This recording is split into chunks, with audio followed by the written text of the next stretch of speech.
not just announcements. Tonight on our news.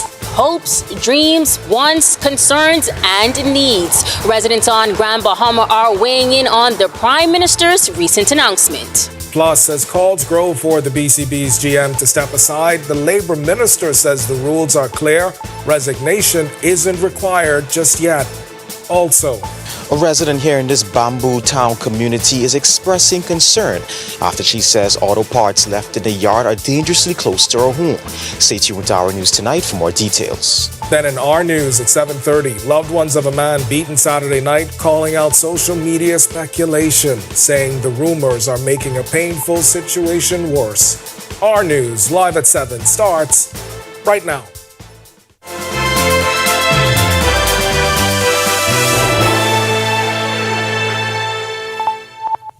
Welcome to our news live at 7. Thanks for joining us tonight. I'm Candido Knowles. With the Prime Minister on Grand Bahama for closed meetings today, residents there say they are less interested in big announcements and are more focused on whether real change is finally coming. Ahead of Philip Davis's visit, our Megan Shepherd hit the streets asking Grand Bahamians what they want to hear and, more importantly, what they're still waiting to see delivered. It was a mixed bag of hopes and wants as it relates to the needs and concerns of residents on Grand Bahama. For some, education topped the list. For others, healthcare or meaningful development. And of course, the overarching sentiment is to see both the Grand Lucayan Resort and the International Airport redeveloped and catapulting major economic activity. We are hopeful and prayerful like we do every day that the hotel and the airport, that's a daily talk every day for Grand Bahamian. Definitely would like to see some update on the Grand Lucayan and the airport. Those are my two most notable news that I would like to hear. Hopefully they give us something substantial. And while government asserts that things are turning around on Grand Bahama for the better, economically, the opposition begs to differ. In a press conference yesterday, leader of the opposition Michael Pintard says unemployment remains far too high on Grand Bahama, particularly among the youth. Well, we asked residents themselves, what are they seeing on the ground? I will say this, there's a job for anyone. I mean, even if you have to go make it yourself. You just have to be open-minded and just go ahead and see what you could do and how you can benefit your life. We need more things happening, but we need to encourage the young people, especially to get them going. They have a lot of young people around here who lose hope. For veteran educator and principal Cheryl Wood, the focus is on the island's young people and ensuring they have the opportunities and tools to succeed. In this generation, there is a new reality. This is a digitized community, and I hope we are taking all of that into consideration as we talk about curriculum and educational programming. And as the plight of healthcare workers continues to make the headlines nationwide, Grand Bahamians are also looking for improvements in that sector locally. I mean, the RAN is doing what they can do, but just the time wait is ridiculous sometimes.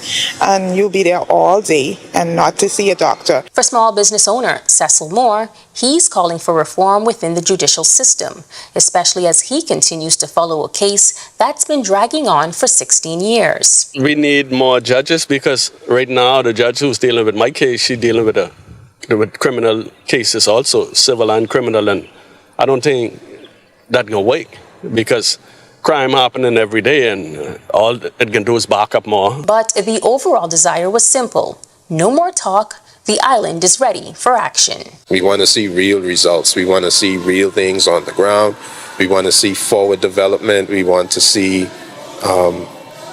transparency. We ain't into no more talks. Grand Bahamians ain't into no talks. We had too much promises over the years, and we don't need that. We need action. All right, that was our news anchor Megan Shepherd reporting for us from Grand Bahama tonight. In fact, there's an extended version of that story that you just saw from Megan available now at Our News Bahamas on Facebook. And with the general election on the horizon, questions are growing tonight about whether the governing PLP is preparing for a major show of unity or a fresh internal fight. The Nassau Guardian reports the party could hold a national convention as early as next month, but PLP officials are not confirming any plans. The party's last convention back in December 2023 turned into a heated contest for the chairmanship, with Fred Mitchell holding on to the post after a challenge from Deputy Chairman Robin Lyons.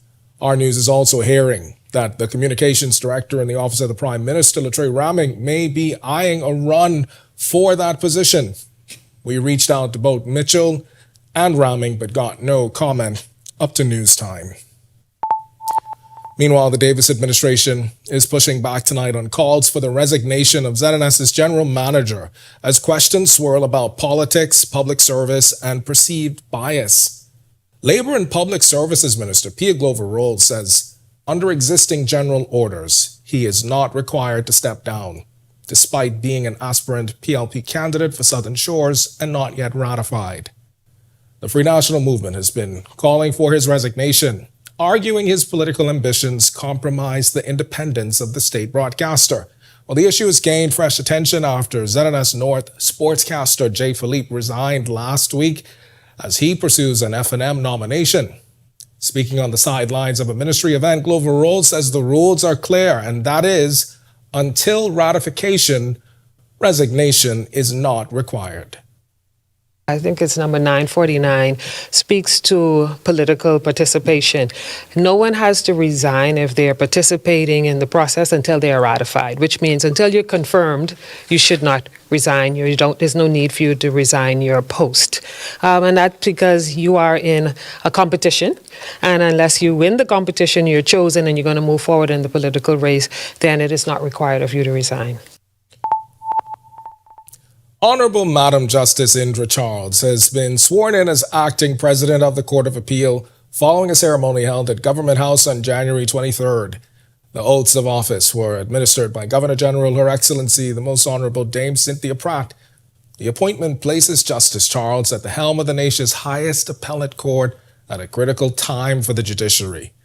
A former Supreme Court Justice, Charles is widely respected for her judicial experience and now takes on the acting role as the court continues to shape legal precedent across the country. All right, a Domingo Heights resident sounding the alarm tonight, saying what started as an auto parts shop in her neighborhood is now turning into what she describes as an uncontrolled scrapyard. She tells our Joshua Williams the issue has grown beyond an eyesore, raising serious concerns about safety, health, and the environment. Imagine waking up to the sight of car parts piling up on a vacant lot just feet away from your bedroom window. That's the reality for some Domingo Heights residents. It's a community that sits just off of East Street South. One of the fed up residents reached out to Our News. That resident, who wanted to remain anonymous, tells me the situation has gotten out of control. It's appalling, it's unacceptable, and I refuse to be forced to be comfortable with this, and it's not okay. I have respectfully asked the persons who are operating this monstrosity to stop stacking stuff against my wall. This lot has become a sore point for residents in the community. When we visited the site this morning, we saw old car doors and other parts littered across the lot, some as high as a side wall. Drone footage captured by our news cameraman Tate Bethel showing it all. The Domingo Heights resident tells me the issue has been ongoing for the last 6 months, near a home she's grew up in her entire life. And now that she's trying to renovate her inheritance, she says the environment is presenting a roadblock. If my contractor comes now to try to gain access to this wall, I need him to come without interference. But she says it goes beyond that. The environmental and safety risks are just too high. Fire hazard. People have private wells here. Oil dripping through the soil, leakage. If you don't dispose of this kind of toxic, whatever this garbage is out here, like, what is going to happen? She also says she's reached out to authorities about the issues, including urban renewal, but hasn't had any luck. It's a topic our news team has covered in the past, with Environment and Natural Resources Minister Zane Lightbourne telling us owners of private lots are responsible for keeping them clean. However, he says government can't step in when issues become dangerous or hazardous. Now, I spoke to the owner who says he's aware of the risks this place can bring. And he says while he wasn't aware of the exact concerns the resident had, that he would reach out to her to apologize and come to some sort of solution. Reporting for Our News, I'm Joshua Williams. All right, thanks so much for that, Josh. And winter weather may be hundreds of miles away, but its impact is being felt right here at home. Winter Storm Fern blanketing parts of the United States with snow and ice, disrupting travel across the Northeast, Mid-Atlantic, and into the Southeast, triggering flight restrictions, airport backups, and closures. Now, those delays and cancellations are rippling into the Bahamas. Nassau Airport Development Company Vice President of Operations Jonathan Hanna says Lynden Pindling International Airport has already seen multiple flights affected. Particularly along the eastern seaboard where a number of our source markets are, which has resulted in a number of flight cancellations and delays. Since Saturday, we've had 21 cancellations, with the majority of those cancellations happening yesterday, which was Sunday, and about 19 delays. And Hannah says the winter conditions have forced airlines to slow operations, with safety remaining the top priority. This as airport officials continue to work closely with carriers to manage the impact. Typically what happens with winter weather is there's a need for de-icing, and the operation slows down to ensure that the safety is always paramount. And so we continue to work with our airline partners at this time. At this time, they have not indicated that they would be bringing any larger aircraft or bringing on any additional frequencies, but that is subject to change, and we continue to be in close dialogue with them at this time. All right, and as we continue to follow that winter weather that our neighbors at the north are dealing with, that actually brings us to our first look at temperatures. Meteorologist Greg Thompson is in the Weather Center. Happy Monday, Greg. Yeah, thanks, Kendi, and a happy Monday evening, everybody. It's pretty nice on the outside, a little bit on the warm side. 80 degrees is our current temperature with a few clouds, all ahead of a front that's coming our way. West winds at 40 miles per hour. We still have a bit of a breeze out there. It feels like temperature is at 83. Temperatures right now across the family of islands. Right now in Freeport, it's 76, and this is just ahead of that front. That front is entering the Northwest Bahamas as we speak. Marshall, Abaco, 77 there, 76 also in Alistown, Bimini. Nicholstown, Andros here in the capital, 80 degrees, 78 in Great Harbor Key and in Governor's Harbor, Eleuthera. Central Bahamas, 79, Kemps Bay, then we pick up 78s again in Black Point, Exuma, Artistown, Cat Island, 75s in Georgetown, Exuma, Coburn Town, San Salvador, Port Nelson, 76, and into Deadman's Key. We have a temperature of 77 degrees there. Then we have a string of 77s. Southeast Bahamas, Duncantown, Ragged Island, Colonel Hill, Cricket Island, Delectable Bay, Acklands, Abrahams Bay, Meguana, and a pair of 78s in Matthewtown, Inagua, and our neighbors to the southeast, Turks and Caicos Islands. Satellite and radar composite. This is the setup. We have a frontal boundary now advancing towards our area. Should be entering the Northwest Bahamas as we speak with a line of just some isolated showers, maybe even a possible isolated thunderstorm in that line. But the line will continue to fall apart as it pushes towards the southeast. Behind that, we have a very cold air mass invading the southeast United States. Looks like we're going to tap into some of that for the next couple of days. That's your first look at weather. Stick with us. A look at your extended forecast is still to come. Coming up in sports, Shawnee and Devin get back on track, literally and metaphorically. They were fast, really fast. Hey, Greg Thompson here, and thank you for watching. Be sure to hit that follow button. And if you want to see more content like this, follow all of our news social media pages. And hey, don't forget to turn on your notifications so you never miss out on the top stories from the team you already trust. When I started in telecommunications in 1998, I was bored and overwhelmed because I said, this is the best kept secret in the world. The Bahamas issued a call for a cable license. So we were a startup, a brand new entity in a brand new country with a product that nobody really understood. People didn't believe, it was difficult. Ingram said that will never happen. They turned us down, and Phil decided, you know what? Well, we're gonna chart our own destiny, and we're gonna build our own network. Once you started to hear about cable TV, it really didn't make any difference because your reality was, okay, we're gonna have one more channel, and you didn't think it was going to have such an impact until you got it.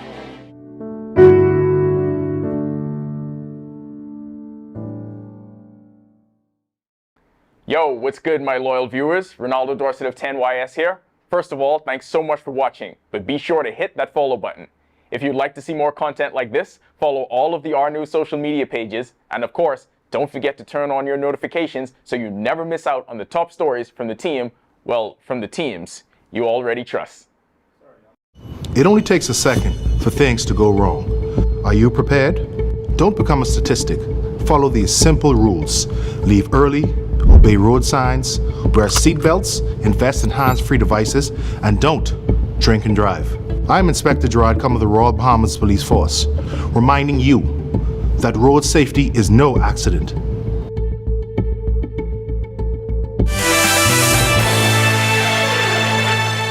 Welcome to Our Sports at 7, presented by 10th Year Seniors. I'm Ronaldo Dorset. That's John Martin. Let's do show. Shawnee Miller-Weibo and Devin Charlton set the tone for a huge 2026, but in different ways. Devin is using that world record holder cachet to host her first invitational. Shawnee dropped the family reveal in a comeback mixtape on socials. First things first, though, they got to run really, really fast. And they did. Miller-Weibo won the women's 300 at the Alachua County Sports and Events Center Invitational in Gainesville, Florida. Competing in her first indoor race in 4 years, the former world and Olympic champion set a facility record with her time of 36.07 seconds, third fastest of her career, and currently second fastest in the world so far this season. Meanwhile, at the New Balance Indoor Grand Prix in Boston, world indoor champion and world record holder Devin Charlton opened her season in the women's 60-meter hurdles, finishing second in 7.92 seconds. It came down to the final day. We can talk about who won, but our lead is Team Waterloo is building for next year. The 2026 Nassau Cup wrapped up Saturday after 3 weekends of play at the John McEnroe Tennis Center at the Baha Mar Resort. The final round delivered a surprise finish as defending champions Rum Club lost all 3 matches to Cable Beach, opening the door for Team Baha Mar, led by captain Josh Herman, to surge ahead and claim the 2026 Cup title, the first in team history. Carlos Brown Jr. opened the season with the kind of run that makes you think this is about to be a dominant JUCO year. And then we'll see what happens next. Brown continued his early season form for the New Mexico Junior College T-Birds at the Ted Nelson Invitational in College Station, Texas. He ran a personal best 6.67 seconds in the 60. That'll do it for Our Sports. Stay tuned to Our News at 7:30 for details on these stories and more. When our news comes back from the break, we turn our spotlight to stories making headlines across the world as a fatal shooting in Minneapolis has reignited anger in the streets, prompting the governor to call in the National Guard. Plus, Caracas says it's ready to do business as lawmakers move to reshape oil rules and attract foreign investment. And more troops are coming, but with no clear leadership plan in place. Questions growing about Haiti's stability after February 7th. The story when Our News returns. It's a movement. This is Breaking the Silence with Junior Clovis, where conversations we avoid finally have a place to breathe. Every story, every struggle, every breakthrough is brought to light, unfiltered and unspoken until now. Join us this Sunday at 2 p.m. as we confront the topics that matter, share real experiences, and change the conversation around mental health together. Watch, listen, break the silence. In what we do at Best Brew, it really doesn't end when the customer purchases our product. We offer specialty coffee, tea, spices, and brewing equipment. We do a lot of our orders via website. We actually have the mobile service and the phone service and the internet. So having Business in a Box really kind of brought everything together for us and helps us to be able to provide the customer services that we pride ourselves on. Every week, one show drives the national conversation. On the Record. We challenge the issues, ask the tough questions, and dig deeper. We bring in the experts, the decision makers, and the voices that matter. Our discussions shape policy, influence change, and inform the public like no other. Join us every Thursday at 8 p.m. and again on Sunday at 8:30 p.m. Catch us streaming live on Facebook or catch up with your favorite episodes on our YouTube channel. The conversations that shape the Bahamas start here, on the Record.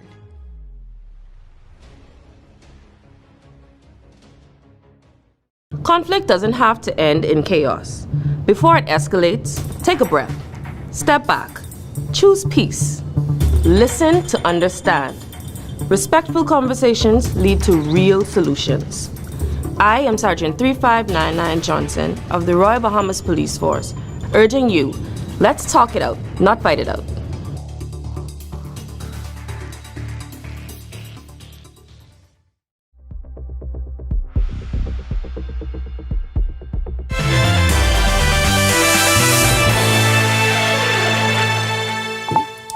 This is our news. Welcome back. We turn our attention now to stories making headlines across the world.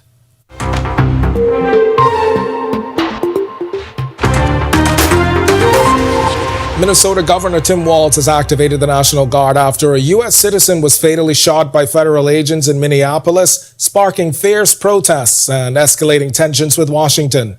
The victim, identified as Alex Preddy, who was an intensive care nurse, was killed Saturday, prompting hundreds of demonstrators to converge on the neighborhood. Authorities deployed tear gas and flashbangs as protests spread beyond Minnesota, with demonstrations reported in New York, Washington, D.C., and San Francisco. The incident marks the second fatal shooting of a U.S. citizen in Minneapolis this month, further straining relations between state officials and the Trump administration.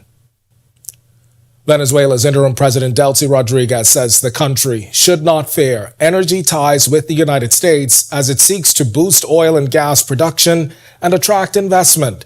Speaking at a refinery operated by state oil company Petróleos de Venezuela, PDVSA, Rodriguez backed proposed reforms to the country's hydrocarbons framework aimed at increasing productivity and drawing foreign and local capital.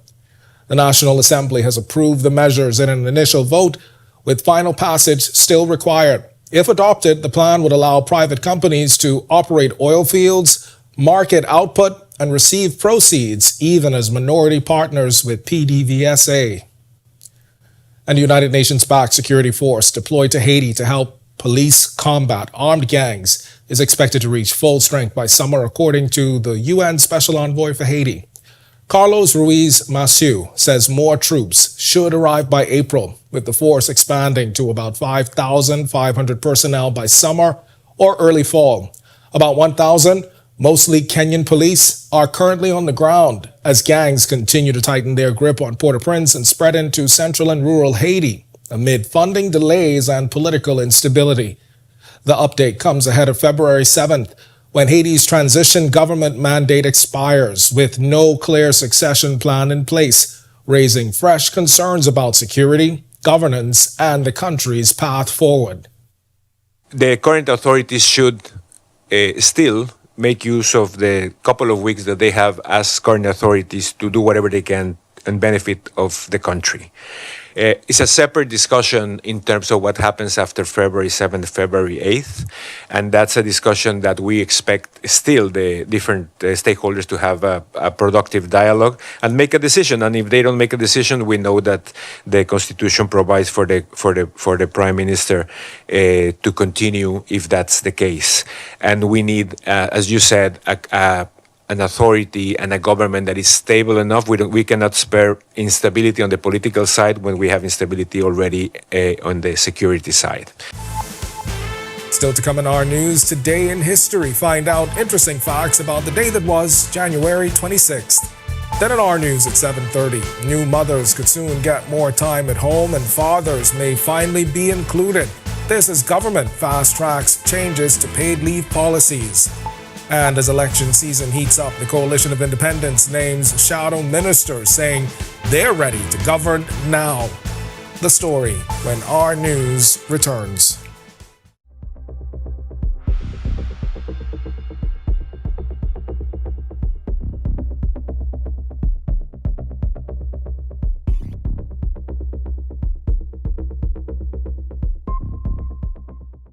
From 2017, one show has set the standard for current affairs in the Bahamas, and that's On the Record, one of the longest running current affairs shows on RTV.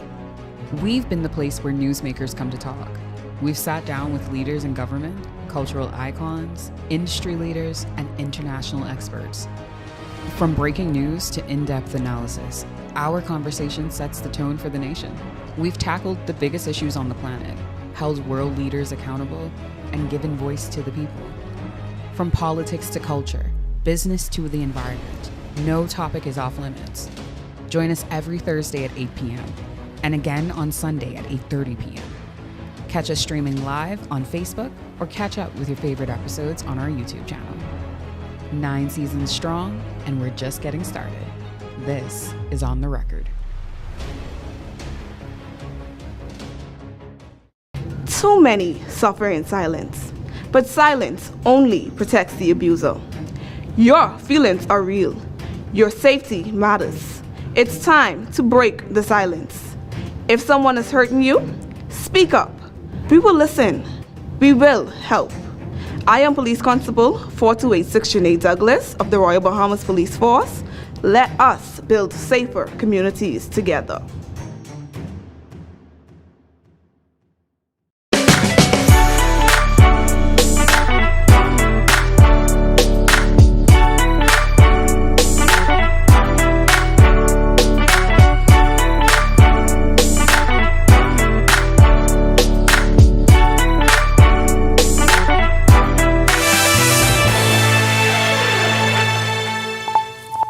On this day in Bahamian history, in 2002 at the Australian Open in Melbourne, Bahamian Mark Knowles and Canadian Daniel Nestor won the men's doubles title, the first Grand Slam championship for both men.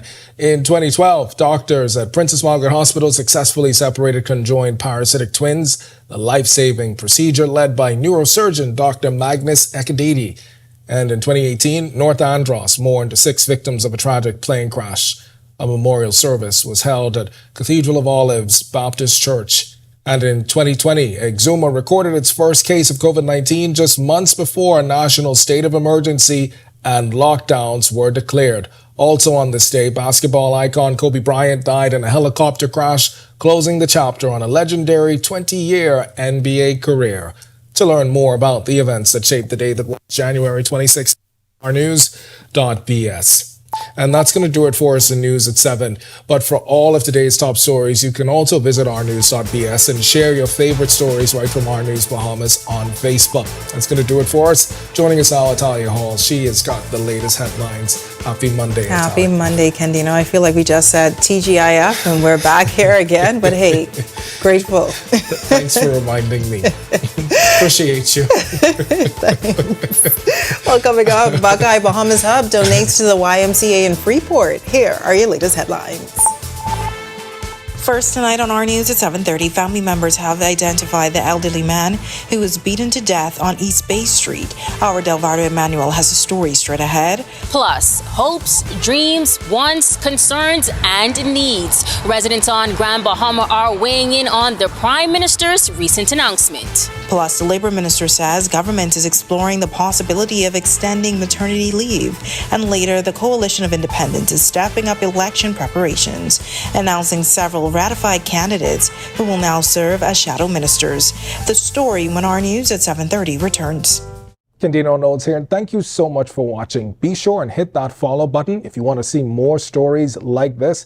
Be sure and follow all of the Our News social media pages. And hey, don't forget, turn on your notifications so you never miss out on top stories from the team you already trust.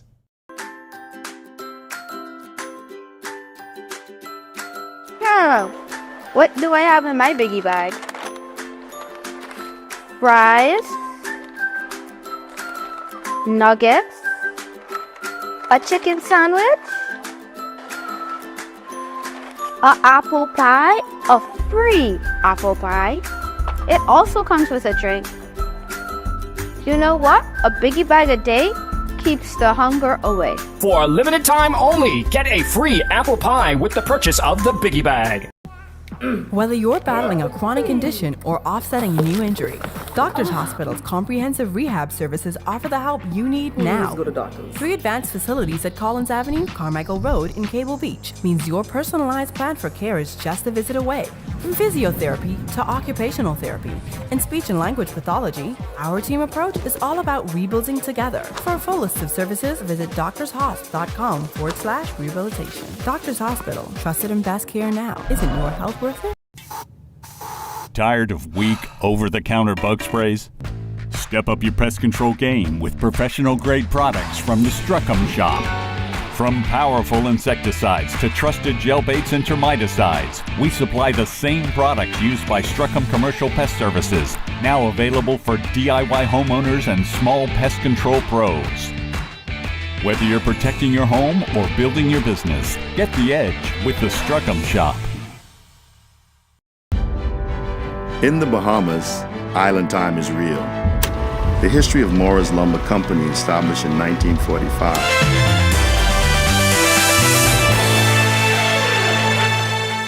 Welcome to our news. Thanks so much for joining us on this Monday. I'm Natalia Hall. First tonight, the family of the man who was beaten during an altercation on Saturday night is speaking out. They spoke to our Delvado Emmanuel today, saying they're disgusted by the hurtful rumors and speculation circulating on social media. He tells us more in this report.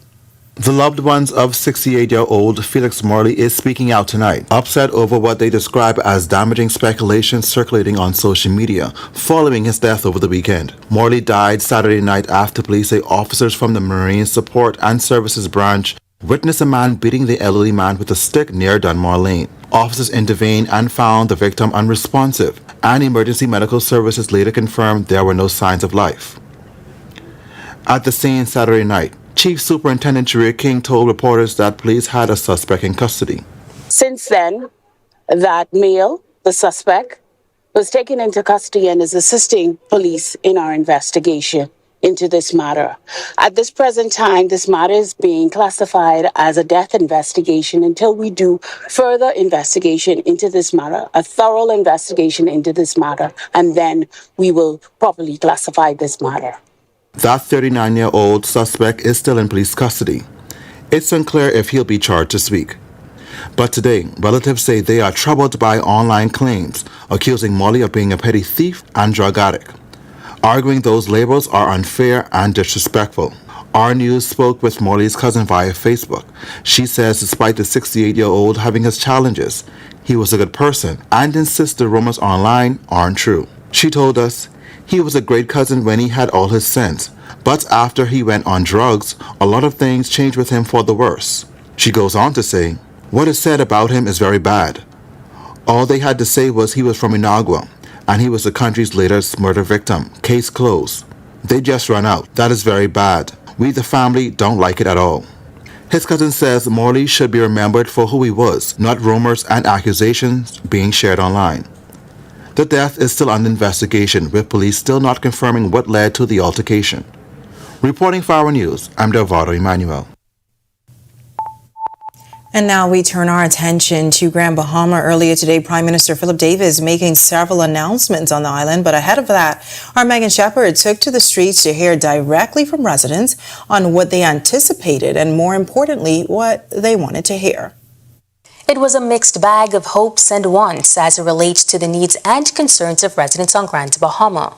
For some, education topped the list. For others, healthcare or meaningful development. And of course, the overarching sentiment is to see both the Grand Lucayan Resort and the International Airport redeveloped and catapulting major economic activity. We are hopeful and prayerful like we do every day that the hotel and the airport, that's a daily talk every day for Grand Bahamian. We believe that if Olukaya is sold, and we believe that if the airport come back one more time, that Grand Bahama will be more on the right track. We would like to see some update on the Grand Lucayan and the airport. Those are my two most notable news that I would like to hear. Hopefully they give us something substantial. And then another thing that was running in the background would be the relationship between the government and the Port Authority. I don't know what that's going to look like. I know the last time they were in arbitration or whatever it was. So definitely would like to get an update on that. I suppose probably the airport. The airport, I don't know what they can say anything about the hotel. You know, people are lost completely hope on that. But I believe if they could get that airport running back again, things could start to change. I would love to see that we make more progress in more, I guess, fashionable time. We're still waiting on our airport, and I think once we get our airport open, we be more comfortable in our traveling experience rather than going to Nassau for certain stuff. And then once we have an airport, we need a hotel. So once we have a hotel, then we see more tourists and stuff like that, and then people will benefit greatly. And so I'm not very optimistic. I'm not biased to a certain party or anything. We're just looking for someone to find a solution. And while government asserts that things are turning around on Grand Bahama for the better, economically, the opposition begs to differ. In a press conference yesterday, leader of the opposition Michael Pintard says unemployment remains far too high on Grand Bahama, particularly among the youth. Well, we asked residents themselves, what are they seeing on the ground? From what I see, the amount of cars that I see on the road, I believe there's a turnaround in the economy. The buildings that I see being repaired, that tells me that we are doing better. Our Grand Bahamians are still hurting, but I'm glad that we are on the right track for a comeback, for a bounce back. My friends group believe that it's not as rosy as they would try to make it. I am more of a glass half full type of guy. I feel like any addition is good. So Celebration Key has been a major boost. I know Shipyard is about to come up. So there are positives on the horizon. However, I do think that realistically, the temperature for how Grand Bahama still feels kind of low. I would say this, there's a job for anyone. I mean, even if you have to go make it yourself. You just have to be open-minded and just go ahead and see what you could do and how you can benefit your life. In terms of employment, I see a lot of people being employed one way or another. We need more things happening, but we need to encourage the young people, especially to get them going. They have a lot of young people around here who lose hope in Grand Bahama, who lose completely hope. So we need some of the older people who don't already get all that big pension money to try sit down and open up a business of their own to get these young people working. For veteran educator and principal Cheryl Wood, the focus is on the island's young people and ensuring they have the opportunities and tools to succeed. In this generation, there is a new reality. This is a digitized community, and I hope we are taking all of that into consideration as we talk about curriculum and educational programming. I would like to see new things on the curriculum to accommodate where we are today.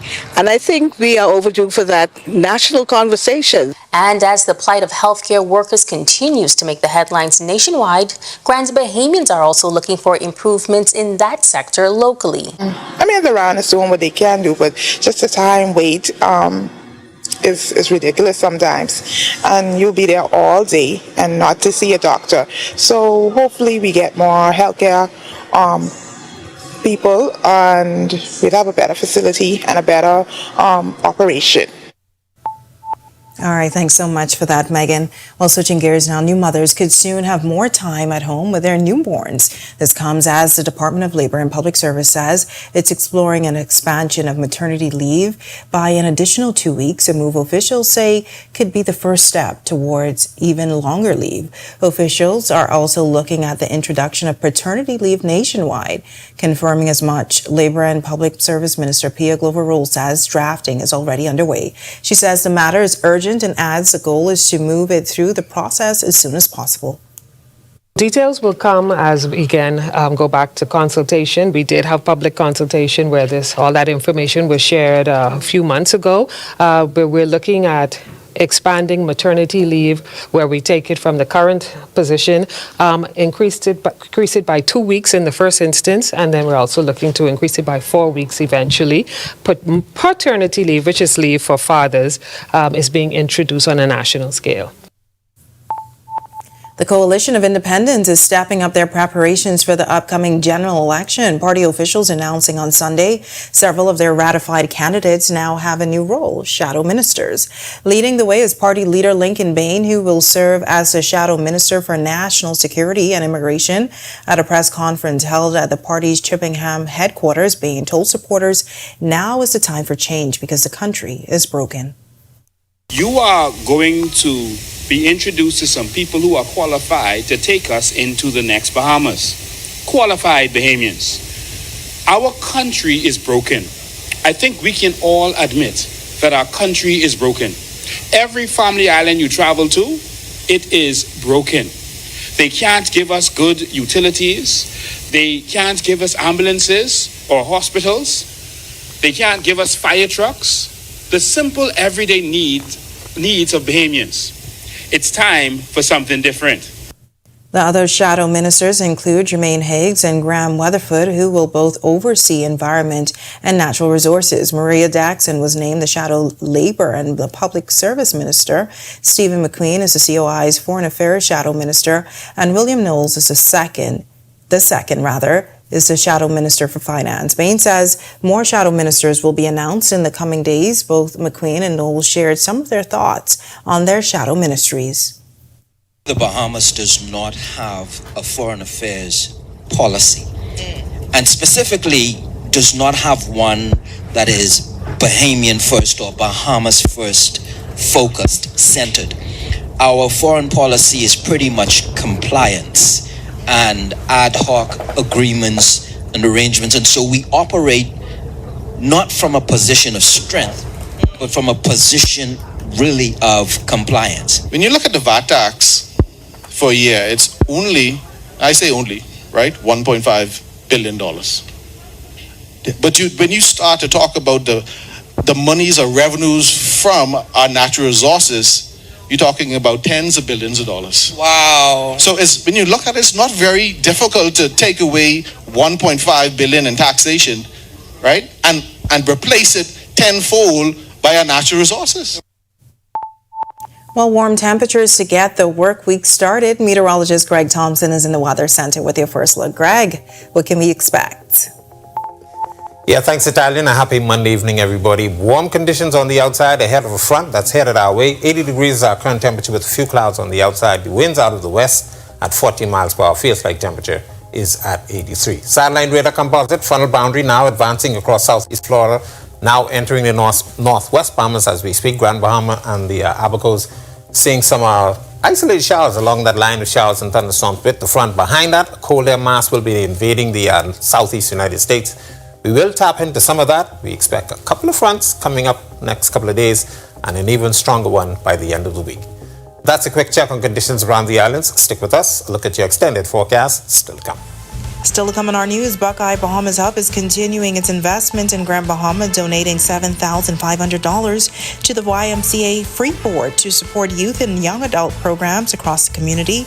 And a 9-year-old fourth grader is making a big impact, raising funds for a charity through Hope Concert. We have all the details when our news returns. Stay with us. Hey, Greg Thompson here, and thank you for watching. Be sure to hit that follow button. And if you want to see more content like this, follow all of our news social media pages. And hey, don't forget to turn on your notifications so you never miss out on the top stories from the team you already trust.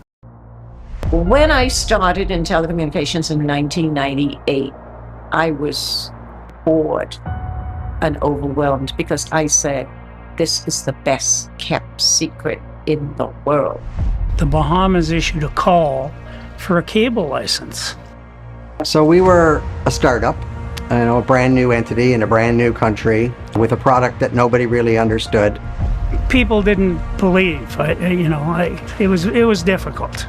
Ingram said that will never happen. They turned us down, and Phil decided, you know what? Well, we're gonna chart our own destiny, and we're gonna build our own network. Once you started to hear about cable TV, it really didn't make any difference because your reality was, okay, we're going to have one more channel. And you didn't think it was going to have such an impact until you got it.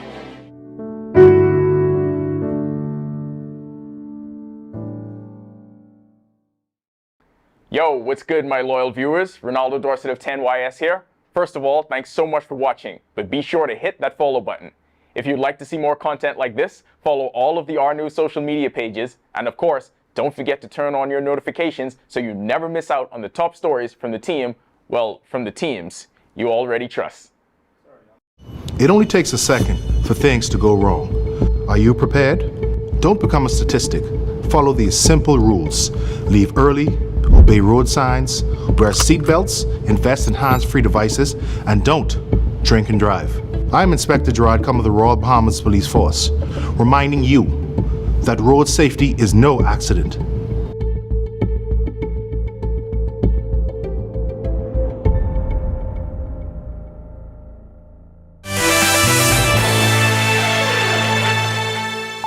Buckeye Bahamas Hub is once again investing in the Grand Bahama community. This time, the company is lending its support to the YMCA in Freeport, donating $7,500 to help strengthen programs that serve both youth and adults. The YMCA has been a pillar in the community for decades, offering everything from youth development to fitness and life skills training. Government Relations Manager Kim Pratt at Buckeye Bahamas Hub says the donation comes after seeing firsthand the impact the YMCA continues to make, particularly through its swimming program. I think everyone, either ourselves or we have some family members who've come through the doors of the YMCA, whatever programs they have going on, whether the basketball, the gym, the swimming, whatever it is. And we also have a number of our employees who are also a part of the YMCA and whose children also swim in the YMCA. YMCA Executive Director Karen Pinder-Johnson says they are grateful for the donation. Buckeye/Bauco is no stranger to the YMCA. They have assisted us for many years. And so for them to once again step up to the plate to help us, it's beyond appreciative. This donation is what you call a timely one. You know, everything is going up, things are hard in the community. And so when we reached out to Buckeye and they realized that we do have a need, it was a no-brainer. And so this donation is going to go towards children qualifying for the 2026 Bahamas Aquatics Nationals, as well as the continued improvement of the YMCA. So, like I said, it's a timely one. We appreciate it. It allows us to continue to have our prices, in some instances, very, very low. Well, one fourth grader is stepping up and doing his part by helping the vulnerable in our society. Amari Plasad hosted the Hope Concert back on January 18th to raise funds for the Bahamas Association for Social Health and the Domestic Violence Unit. The 9-year-old headlined the concert at the Church of the Holy Spirit with his featured friends, Tamika Taylor, Annalise Simon, Rashad Cunningham, John Darville, Tyreek Bain, LeBron Minnis, Akai Pierre, Linda Forbes, the UB Chamber Singers, and the High Grove Singers. The artists performed free of charge in support of Amari's vision to raise money for these organizations. Amari said he only expected family and friends to show up and thought he would only raise $200, but the concert raised $4,000. Shares why he decided to host the concert.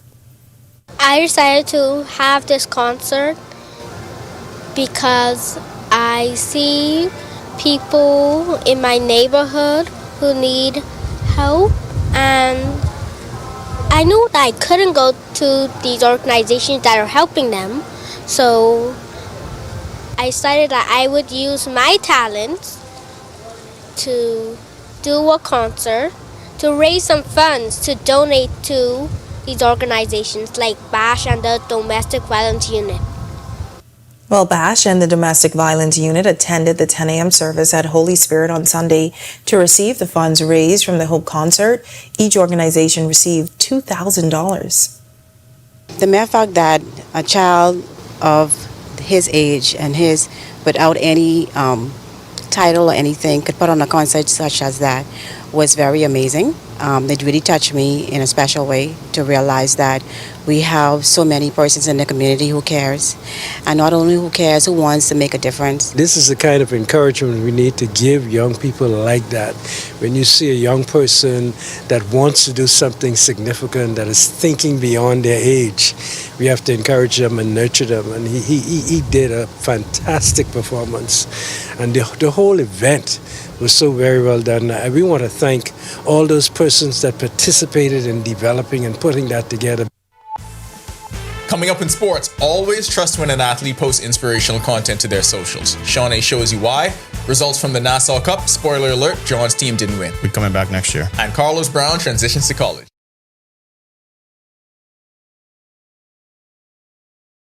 Yo, what's good, my loyal viewers? Ronaldo Dorset of 10YS here. First of all, thanks so much for watching, but be sure to hit that follow button. If you'd like to see more content like this, follow all of the R News social media pages, and of course, don't forget to turn on your notifications so you never miss out on the top stories from the team, well, from the teams you already trust. It only takes a second for things to go wrong. Are you prepared? Don't become a statistic. follow these simple rules. Leave early, obey road signs, wear seatbelts, invest in hands-free devices, and don't drink and drive. I'm Inspector Gerard Cum of the Royal Bahamas Police Force, reminding you that road safety is no accident.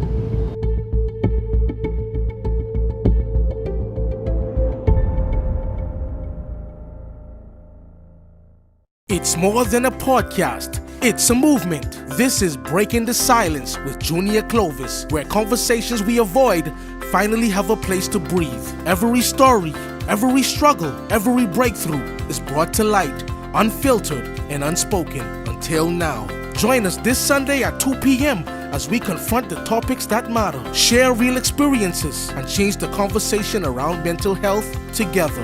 Watch, listen, break the silence. In what we do at Best Brew, it really doesn't end when the customer purchases our product. We offer specialty coffee, tea, spices, and brewing equipment. We do a lot of our orders via website. We actually have the mobile service and the phone service and the internet.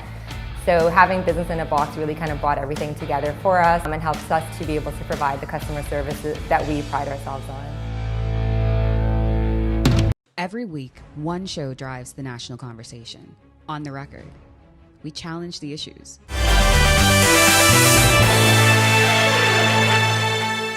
Welcome to Our Sports, presented by 10th Year Seniors. I'm Ronaldo Dorset. That's John Mark Nutt. Let's do show. Shawnee Miller-Weibo and Devin Charlton set the tone for a huge 2026, but in different ways. Devin is using that world record holder cachet to host her first invitational. Shawnee dropped the family reveal in a comeback mixtape on socials. First things first though, they gotta run really, really fast. And they did. Miller-Weibo won the women's 300 at the Alachua County Sports and Events Center Invitational in Gainesville, Florida. Competing in her first indoor race in 4 years, the former world and Olympic champion set a facility record with her time of 36.07 seconds, third fastest of her career, and currently second fastest in the world so far this season. She owns the world best indoor 300 meter time at 35.45 seconds, set at the Millrose Games in 2018. Her last world outdoor title was in 2022. Since then, she continues to work her way back after several injuries and giving birth. Meanwhile, at the New Balance Indoor Grand Prix in Boston, world indoor champion and world record holder Devin Charlton opened her season in the women's 60-meter hurdles, finishing second in 7.92 seconds. Jamaica's Danielle Williams won the event with a world-leading time of 7.87. Speaking of the Millrose Games, Charlton is scheduled to compete there this weekend. Also at the New Balance Grand Prix, Terrence Jones finished fourth in the men's 60 in 6.60 seconds. It came down to the final day. We can talk about who won, but our lead is Team Waterloo is building for next year. The 2026 Nassau Cup wrapped up Saturday after 3 weekends of play at the John McEnroe Tennis Center at the Baha Mar Resort. The final round delivered a surprise finish as defending champions Rum Club lost all 3 matches to Cable Beach, opening the door for Team Baha Mar, led by captain Josh Herman, to surge ahead and claim the 2026 Cup title, the first in team history. Baha Mar finished with 12.5 wins, followed by Cable Beach with 12, and the veterans Waterloo in third with 10.5 wins. The tournament concluded with a special pro money match won by Rashid Carey and Jamal Adderley.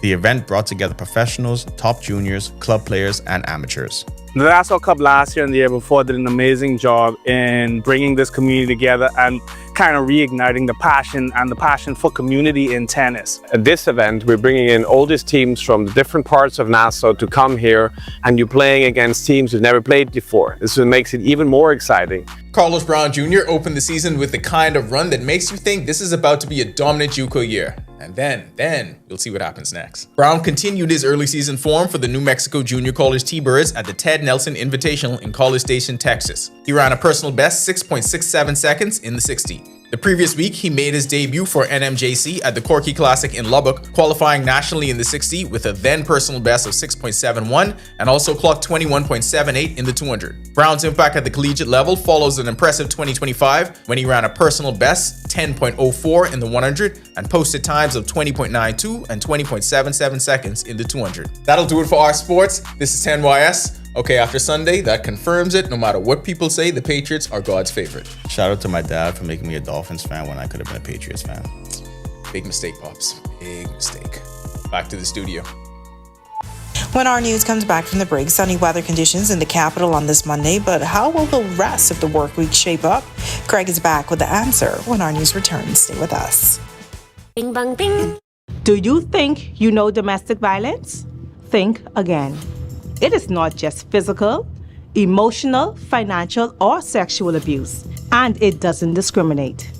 If you feel intimidated, harassed, or manipulated, you're not alone. The Bahamas Crisis Center and the Domestic Violence Task Force are here. I am Sergeant 3992 Tamika Neely. Let's break the silence on domestic violence. Let's create safer communities.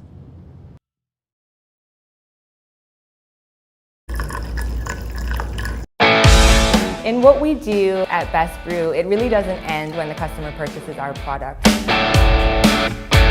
We offer specialty coffee, tea, spices, and brewing equipment. We do a lot of our orders via website. We actually have the mobile service and the phone service and the internet.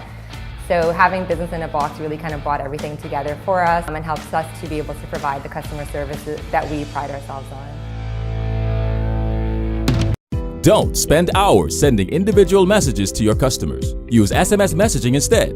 With Cable Bahamas Business Solutions SMS messaging, you can send personalized messages to hundreds or even thousands of recipients instantly. It's quick, effortless, and cost-effective. Plus, it ensures that your messages are delivered directly to your customers' cellular phones, guaranteeing higher engagement. Save time and boost your outreach with SMS bulk messaging. Call Cable Bahamas Business Solutions at 601-8911 in Nassau or 602-8811 in the Family Islands. Every year, car theft in the Bahamas rises. Thieves are getting smarter and faster. Is your car a target? Compact vehicles are at risk. Don't become a victim. Simple steps can make all the difference. Lock your car. Invest in anti-theft devices. Park smart. Protect yourself. Stay alert. I am PC 4392, Trayshawn Ferguson. Stay vigilant.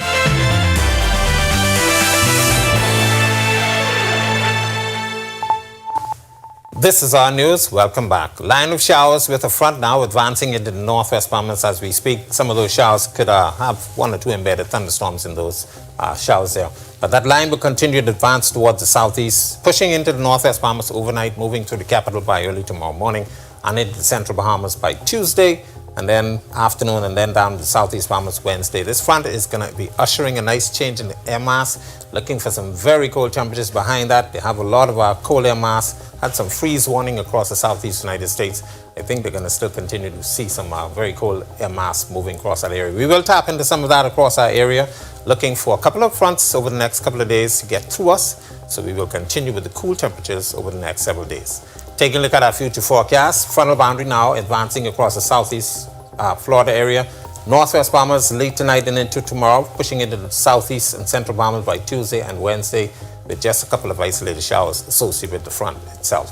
Boating forecast, northwest and central Bahamas. We're asking you boaters and you beachgoers to stay out of the waters tonight through tomorrow, as we do have a near gale warning in effect for the northwest and central Bahamas. Southwesterly winds ahead of the front, shifting northwest to north at 20 to 25 knots with gusts to near gale, and those seas will be running 5 to 8 feet, building up to 10 feet offshore in northerly swells. Low tide tonight is at 7:29, high tide tomorrow at 2:04 in the morning. Southeast Bahamas, we have a caution in the Atlantic.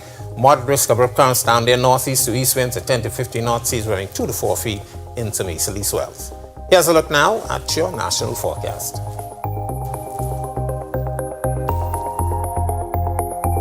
In the extended forecast, look at those temperatures. We will stay in the low to mid 70s over the next couple of days. Couple of fronts coming through. We call them dry fronts, but we're going to be bringing in reinforcing cool air mass with us. So we're looking at nighttime temperatures, 60s, possibly even 50s across the northwest Bahamas. That's a look at our weather. Make it a safe night, everybody. All right, thanks so much for that, Greg, and thank you for joining us for our news tonight. On behalf of the entire team, I'm Natalia Hall. We'll see you tomorrow night. Have a great evening. Hi, and thank you for watching. I'm Natalia Hall. Be sure and hit that like and subscribe button if you want to see more content like this. Click right over here. And don't forget to turn on your